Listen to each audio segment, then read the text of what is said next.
We're back. We're back. You are listening to Soul Perspectives here on CKUT 90.3 FM. My name is Kym Dominique-Ferguson. I'm on the air with Renee Jordan. And we have Danielle Boursiquot on the line. She is a writer who has a black belt in mixed martial arts. She's based in Brooklyn. She has a book out that you can get, I believe, on Amazon. And it's called Salt. So just look up Salt, Danielle Boursiquot.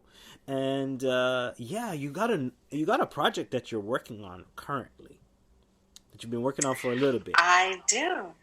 Tell us a little bit about that. Yeah, I would love to. So my next project, my second novel, is titled Sugar. And I get all the jokes all the time about, so is your next book going to be cinnamon? Is it going to be pepper? Is it going to be garlic? And I'm like, you guys are so funny. But the second book is... The theme might work. Hey, listen, we're cooking, all of this is the ingredients. Listen, you never know. This next project is definitely where Salt was female-focused, Sugar is male-focused. So the main characters are all men. And also it's important to point out the main characters of Sugar are Black men. And I found it important to talk about the influences of the females in my family that have been so distinctive and, amazing. And there are equally as many male influences in my life, in my own family. I don't have to look further than my own family, from my father, my uncles, stories of grandparents, cousins, all that. And I wanted to honor them by sharing a narrative that spoke to their perspective in as much as I possibly could. Now, the narrative is not from a man's perspective per se, so the narrator is not a man. I'm not pretending to speak in a male's voice in this, where the narrator in Salt is a woman, and I'm speaking in that woman's voice. But I don't want to presume to understand well enough how a man thinks and the choices that the man makes and speak in his voice throughout this narrative. So I am an omniscient narrator who's telling the story of these men and what goes on with them. So the general gist of Sugar is the relationship between four brothers after their father, the patriarch of the family, passes away from a long illness. So these men are adults, and they have their lives and their wives and their children, but they are still very much boys in their hearts because they still need their father's guidance in all things. And when he is gone from them, they are left in disarray. Yeah. They no longer understand how to solve their own problems in their lives. They don't know how to deal with one another, reconcile certain things that have been longstanding in the family. In the past, Papa has always been the regulator, but now he's no longer there. Yeah. So they have to come together to not only communicate with each other and relate to one another, but solve a new crisis now that has come up in the family. And they won't get through it without a measure of sweetness and tenderness and softness and sugar that they have not been raised with. But they have, because they have a sweets tradition in their family. You know what? I feel like I've been standing up in a bookstore for the last bit, reading the back of these books, and I'm going to the checkout. Like, bring 10 people with you, and tell them to bring 10 people with them. I'm drawn in by this story. Like it just. Maybe it's the way that you're telling it. I don't know if you have an audio book where you use your voice too. Like. Taking Write that down. all sorts of notes. Write that down. Because sometimes the voice of the person. So there's some people like they can write a book, and then there are people who could write and read it as well. And then you just listen to it in the audio book, and you're like, wow, I just love the way this is being told. But you know what? I can't help to notice, but that you put Salt as the woman and Sugar as the man. it's such a contrast. You know, I think salt brings out the flavor, but if you threw it in a cut, it would like feel like a burn. And whereas the sugar, like some might see the sugar in the man as the sweetness or a little bit of a romance in there. I mean, there's all of that in sugar. There's romance, there's passion, there's tenderness, there's family love, there's, you know, love between a father and his son, between a man and his brother, between homeboys, between cousins, all of that. And all of that I want to speak to. And there's also an element of mental insecurity, emotional insecurity that I feel doesn't necessarily get touched upon as much in a compassionate way. Yeah. So I'm not a physician. I'm not, you know, a therapist in any way, shape, or form. But I feel like a lot of times when we're talking about mental health and mental issues, there's such a huge stigma, and there's such a running away from the conversation, or running away from the truth of the matter because of how we feel it makes us look. And I think that's been the case for a lot of men in the Black community, in the Caribbean community. I mean, for women too. It's just so happens to be a male-focused storyline. And I think it's important for within a family for us to recognize such things and address them and support each other in an honest way. And I wanted to create a narrative where these men are coming up against a crisis, and they've got to figure it out, how to work with it. And they may not have all the answers, but something has to give. Yeah. And also, people tend to associate sugar with sweet and goodness, but sugar can also become poison. So absolutely, in excess, it can do a lot of damage. And I mean, just in general, sugar's in everything. Come through. So there is a balance of good and indifference. I don't want to say evil, because I feel like evil is a little bit too extreme, but there's a little balance with sugar, and there's balance with salt. There's good qualities for salt. That is true. Same for sugar. Absolutely. As well. Too much salt is bad for you. Too much sugar is bad for you. Yeah. Absolutely. And I want to explore that balance in the book. Yeah, and it's funny because of the characters, you have the four brothers who are the main character. You know, the father, he's, you know, he actually, you know that he passes. So the story opens with his passing. And there are female characters in the story, and they are important, and their narratives are important. But it's really about the men and how they deal with one another. And even the men in their families with their wives, they have children.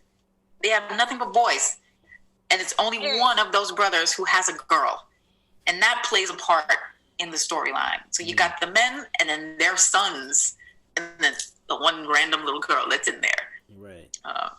Right. And I wanted to share also that with Salt, my dedication in Salt, I didn't dedicate it to a specific person, but in the front it says, "For the girls, all you who have tamed me." And some people had questions about my use of the word tame. And I really took it from my mother reading me The Little Prince when I was a little girl.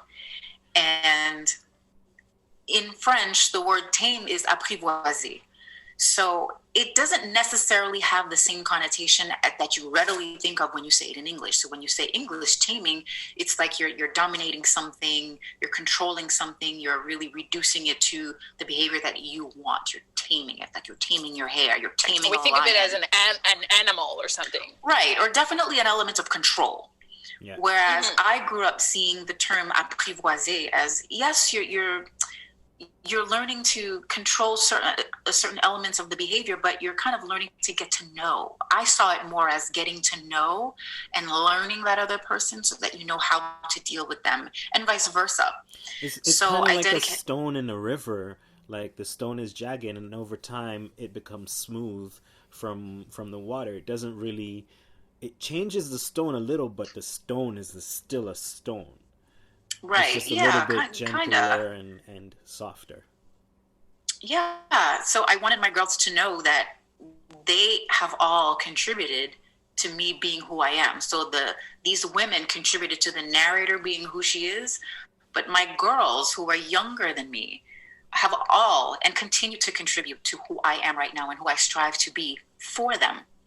Now, for Sugar, I've already come up with, my dedication and all of that. And it's funny because as I was finishing up Salt, my family knew I was writing in, and one of my little cousins, he said he saw that it was dedicated to the girls, and he said, "Oh, well, about the boys, like you gonna write something? You gonna write something for the boys?" And I looked at him, and he was young. I think he was not a teenager yet. And I looked at him and I said, "You know what, baby? My next book is gonna be for you. I'm gonna dedicate it to you." And all these years have passed, and I said, all right, I got to hold on to that. So I wrote my dedication.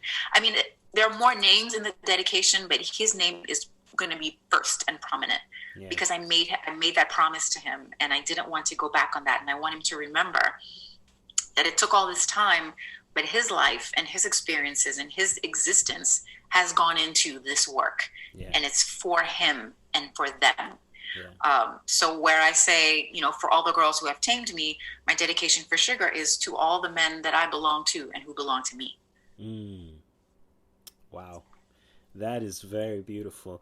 When can we expect to have this book hit the shelves?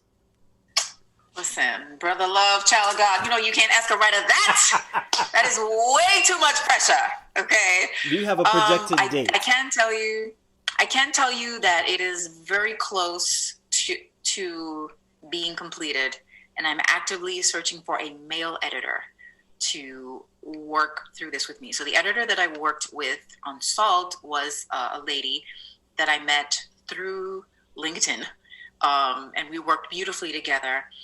And we actually never met in person, but she's amazing. I have a book that she released actually just last month. Laura Ehrlich, shout out to you. Her most recent release is Animal Wife from Red Hen Press. So if you want to look into that, she's amazing.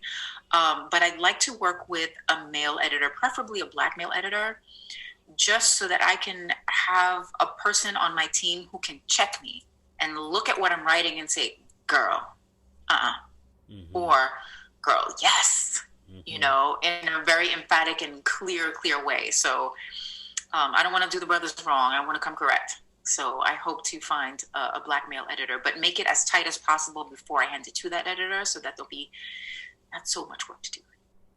All right. Well, so a year, 2 years? A couple of years. Yeah, you bugging. Like she said, listen.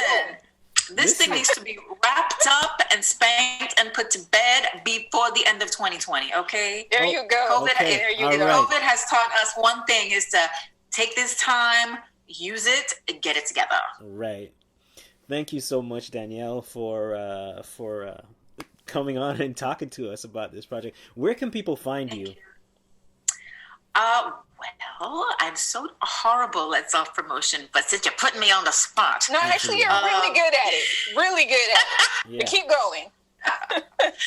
I'm on IG, Artista Mina, but you can look me up by my name.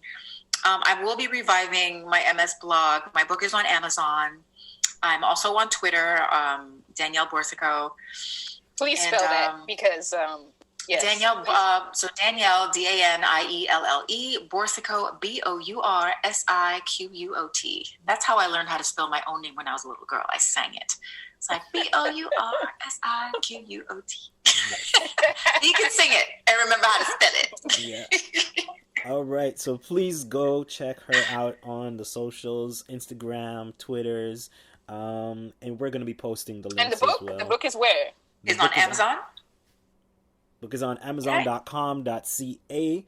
I believe they're print to order. So when you order it, it gets printed. You literally get it hot off the press. So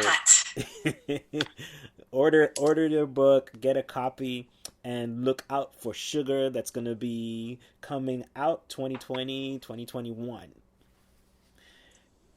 Thank you. Something like that. Thank you for tuning in. This is another Tuesday evening. We're here every Tuesday from 7 to 8:30 p.m. My name is Kym Dominique-Ferguson. I've been in studios with Renee Jordan. And you've been listening to Soul Perspectives here on CKUT 90.3 FM.